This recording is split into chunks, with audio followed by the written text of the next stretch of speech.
No início do ano, o volume de chuvas foi além do esperado pela população de vários municípios do interior do estado. Cidades do leste do Maranhão decretaram um estado de emergência. Muita gente ficou desalojada e ainda não conseguiu voltar à rotina. Eu fui ver de perto a situação em locais onde o rio Itapecuru destruiu bairros inteiros.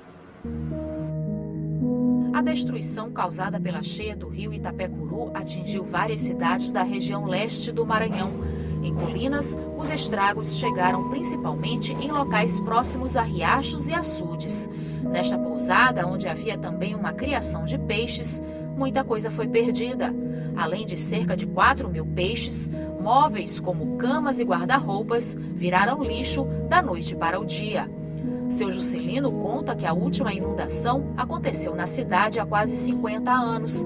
Mesmo assim, este ano, os estragos foram bem maiores. Foi uma cabeça d'água, né, de águas que se soltaram de represa, romperam represa de São Raimundo da Mangabeira até Mirador, né, a reserva d'água que tinha dentro do Vale do Itapecuru. Tudo isso foi arrebentado. Né. Desesperador demais.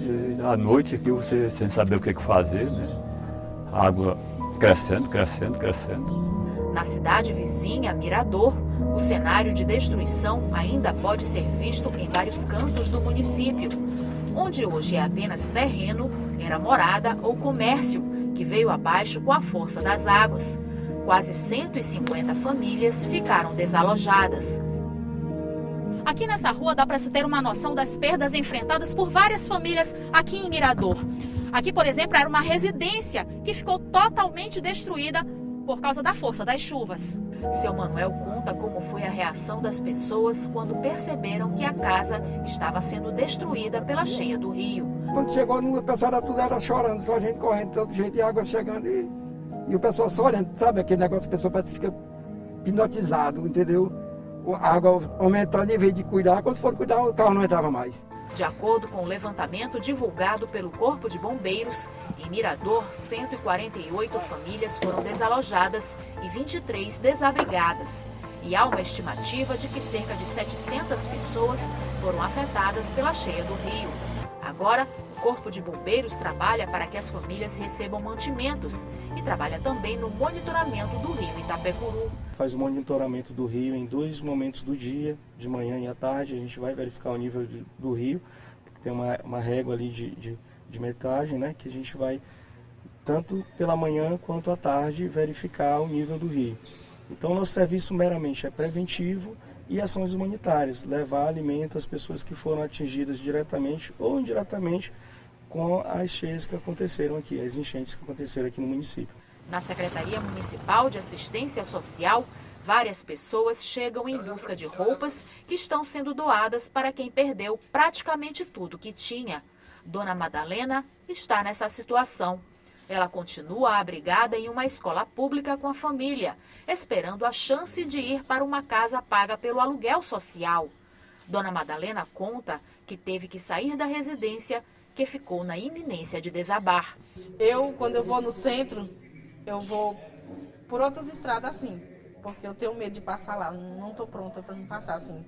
Porque toda vez que eu vou, é como se está iniciando tudo ali. Foi muito triste. Quando eu entrei na casa de uma amiga minha, que eu vi a água vindo, mesmo devagar, coisa de segundo, a casa dela encheu e eu ajudei ela o máximo que pude. Do mesmo jeito que eu me arrisquei nas casas, todo mundo vieram me ajudar na minha, então fiquemos assim, um ajudando o outro. Enquanto ela, o marido e os 8 filhos aguardam uma oportunidade de um lugar para morar, uma coisa ela garante que não perdeu com a força das chuvas: a esperança de voltar a ter um lar. A esperança não morreu.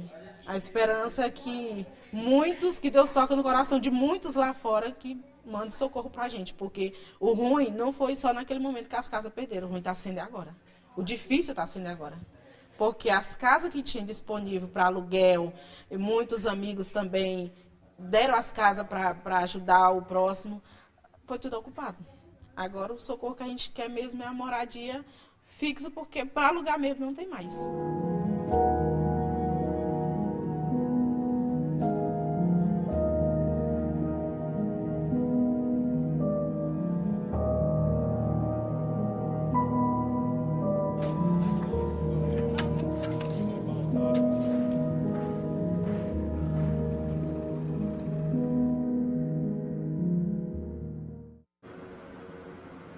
15 municípios maranhenses decretaram situação de emergência e outros 16 estão sendo monitorados pela Defesa Civil.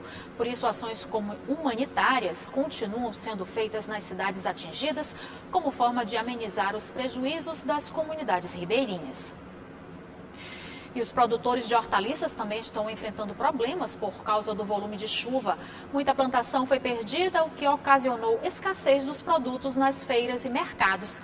O resultado é o aumento de preço cobrado para o consumidor. Alface, cheiro verde, repolho. Tudo isso você encontra na geladeira de todo maranhense.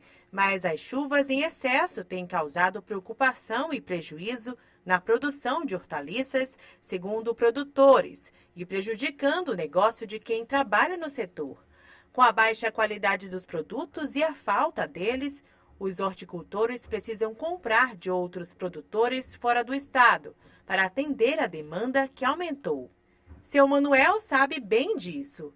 Ele trabalha com a venda de hortifruti no varejo e atacado há 39 anos e precisou de alternativas para se manter no mercado. A questão do produto diminui a quantidade, porque em torno dessas chuvas torrenciais que acontecem em vários estados do país que são produtores, né, a tendência é cair a quantidade desse produto e, em consequência disso, aí a oferta cai e a procura fica grande e o produto fica escasso. E, em consequência disso, a tendência é aumentar os preços. Feirantes das centrais de abastecimento de outros estados também estão com as produções paradas e enfrentam perda de mercadorias, além de amargar os prejuízos financeiros. Segundo o boletim do Programa Brasileiro de Modernização do Mercado Hortigranjeiro, a queda da oferta do tomate provocou elevações de preço de 50% a 60%. Entre as hortaliças pesquisadas, só a alface e a cebola demonstraram médias de preço mais em conta no mercado atacadista por causa da recuperação da oferta dos mercados no mês de setembro, após o inverno com a baixa temperatura. Alguns consumidores estão sentindo já no bolso esses impactos de redução da produção por causa da chuva. A gente está sentindo, tá sentindo. Tem uma alteração. Tem semanas que o valor é um pouco mais baixo, mas tem semana que altera para mais alto realmente. Hoje eu vou ver o que vai acontecer. A esperança é que as chuvas diminuam nos próximos meses para que o plantio dessas hortaliças não seja mais prejudicado. E veja no próximo bloco, mais de 300 casos de Covid são registrados no Maranhão nas últimas 24 horas. E a exigência do comprovante de vacinação em locais fechados pode virar lei no estado. É o que você acompanha logo após o intervalo.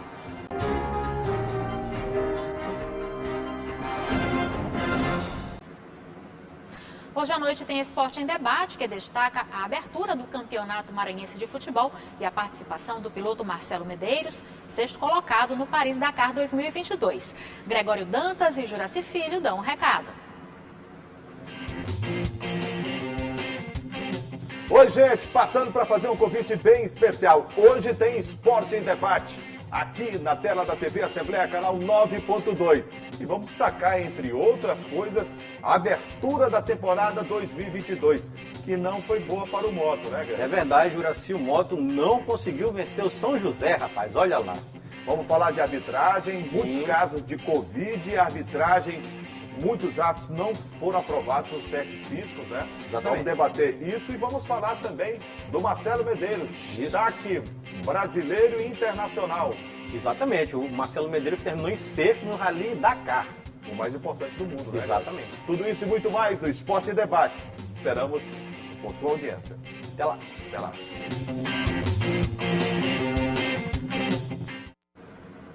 A partir de hoje, os contribuintes que caíram na malha fina da Receita Federal nos últimos anos e acertaram as pendências já podem consultar o lote residual de restituições do imposto de renda. O pagamento será depositado diretamente na conta informada pelo declarante.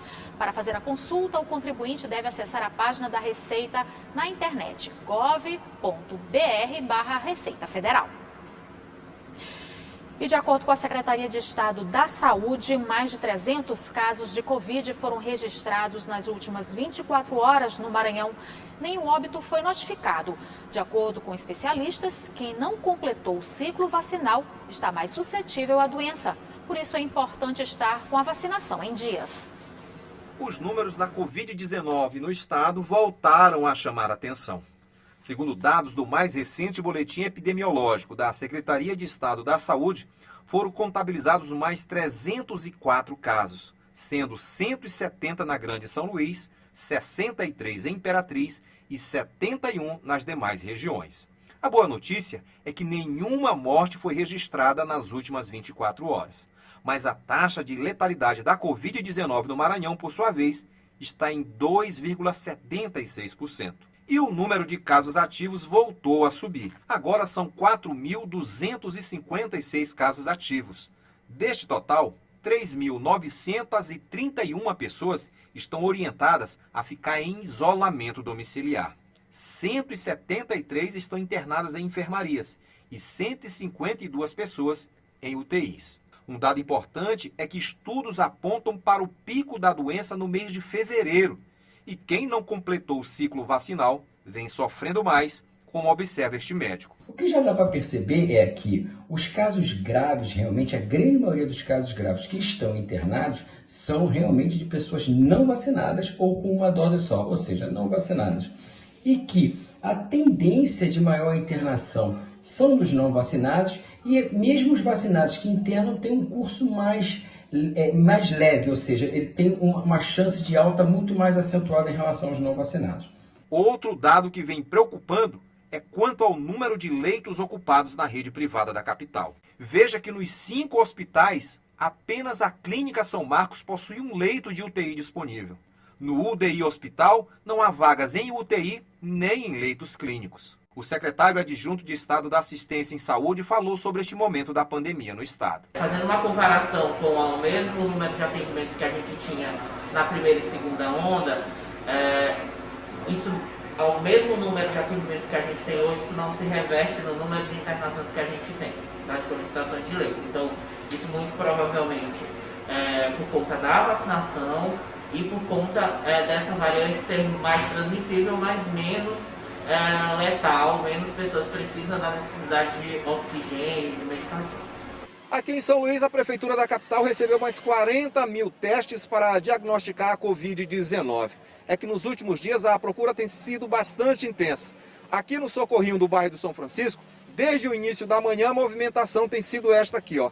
Mas só que os testes também podem ser feitos em outras unidades, como na unidade mista do Bequimão, unidade mista do Itaquibacanga, unidade mista do Coroadinho, unidade mista do São Bernardo e na UPA da Zona Rural. O atendimento é das 8 da manhã às 17 horas. E a testagem é a melhor forma de enfrentar a pandemia, porque os casos positivos são isolados e assim o vírus deixa de circular. E a preocupação com o vírus aumenta porque, segundo dados da Secretaria de Estado da Saúde, no boletim de 31 de dezembro do ano passado, o Estado contabilizava 10.377 mortes. No boletim deste domingo, o número subiu para 10.447. Isso quer dizer que nos primeiros 23 dias do ano, 70 pessoas morreram em decorrência da Covid-19 no Maranhão. E por causa do aumento de casos de Covid registrados no Maranhão, algumas casas de eventos já estão exigindo aos frequentadores o passaporte vacinal. Um projeto de lei do presidente da Alema, deputado Otelino Neto, quer estabelecer como obrigatória a exigência do comprovante de vacinação em ambientes públicos fechados. O show não pode parar, mas para isso é preciso segurança. Algumas casas de eventos de São Luís já estão exigindo o passaporte vacinal. Na verdade, é a comprovação de que o cidadão já concluiu o esquema de vacinação contra a Covid-19. Está comprovado que com a vacina, a transmissão do novo coronavírus é mais difícil acontecer. E como as festas geralmente reúnem um grande público e aglomeração, é o que o vírus gosta. Daí a importância da imunização para vencermos a pandemia. Este cantor reconhece a necessidade de garantir segurança nos eventos. Eu acredito que isso é um cuidado no qual os eventos estão tendo, né, para mostrar também para a sociedade que a gente tem a responsabilidade como promovendo esses eventos, mas também tem todo esse cuidado com as pessoas. Então, quem está indo para os eventos, quem está indo, a grande maioria já estão imunizados, né? Já tomaram a sua vacina, alguns já tomaram a dose até de reforço. Então, quando apresenta o passaporte vacinal, é justamente para a gente comprovar, e quem está dentro do evento já tem, né? Já tem essa responsabilidade. A exigência do comprovante de vacinação poderá virar lei em todo o Estado. É que tramita na Assembleia Legislativa um projeto de lei de autoria do deputado Otelino Neto que estabelece como obrigatória a exigência do comprovante de vacinação em ambientes públicos fechados, como bares, restaurantes e eventos. O projeto de lei de minha autoria, que estabelece a obrigatoriedade da apresentação do comprovante de vacinação para acessar determinados ambientes, como restaurantes, como bares em ambiente fechado, como cinemas, como teatros, ou, por exemplo, uma lanchonete ou um restaurante dentro de um supermercado, onde a pessoa vai ter que retirar a máscara por alguns instantes, tem por objetivo garantir a saúde das pessoas, especialmente da grande maioria que se vacinou, que tomou as 2 ou as 3 doses das vacinas disponíveis, e assim terão a liberdade de ir e vir, seja no momento de lazer, seja ao trabalho, se sentindo o máximo de segurança possível. A iniciativa do deputado Otelino Neto se justifica também porque, segundo estimativas do Ministério da Saúde, em torno de 8,5 milhões de brasileiros não tomaram a segunda dose da vacina, o que dificulta a imunização coletiva e mantém o risco de contaminação. Este empresário do ramo musical observa que a exigência do comprovante de vacinação é a saída para o setor cultural. Uma iniciativa fantástica que eu espero profundamente que os outros estados da federação possam colocar nos seus estados e que a gente tenha segurança para fazer os nossos eventos e, acima de tudo, trabalhar e prover sustento para as nossas famílias. Outra importância do passaporte vacinal é que ele funciona como um estímulo na busca pela vacina. E claro, quanto mais pessoas imunizadas, menos chance de propagação da Covid-19. Só assim iremos vencer a pandemia. E aí teremos motivos de sobra para comemorar. E agora a gente não consegue vencer. E o portal fica por aqui. Para rever as reportagens de hoje, acesse o site al.ma.leg.br/TV. Ótima tarde para você. A gente volta a se encontrar amanhã. Até lá.